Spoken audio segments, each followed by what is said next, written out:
Sanibonani khala maphupho mawukuthi umusha la ekhaya besicela nje ukuthi subscribe ukuze-ke njalo masifaka la ku-YouTube channel yethu ungaphuthelwa noma ngabe nini. Uma ukuthi-ke le video uyibuka ku-TikTok besicela ukuthi uphuthume bakithi useshe lapha ku-TikTok ufike usifollowe.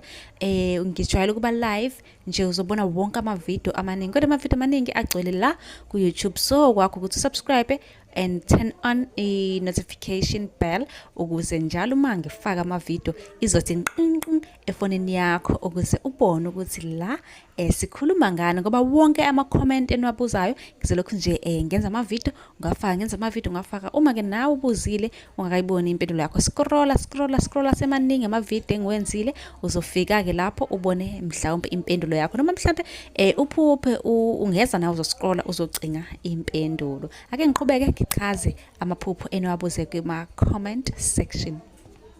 Osibhalile namhlanje ukhuluma ngaleli zinyo lawo esijwayele ukuwafaka. Thola ukuthi unamazinyo akho aphelele kodwa kube ukuthi-ke uyahamba kodokotela uyofaka lokho abathi-ke isiliva izinyo lakhona.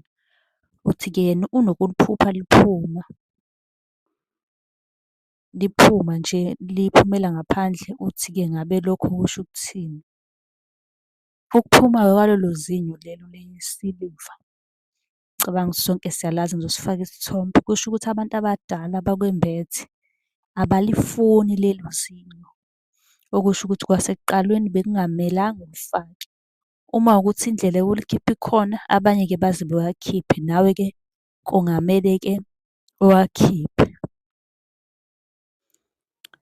Kungamele uwakhiphe. Uma unombuzo ungasibhalela ku-WhatsApp, ubuze-ke inamba yethu esizokunika yona. Uma ubhala ku-comment sizokwenzela ividiyo ngalowo mbuzo ozobe ubuza.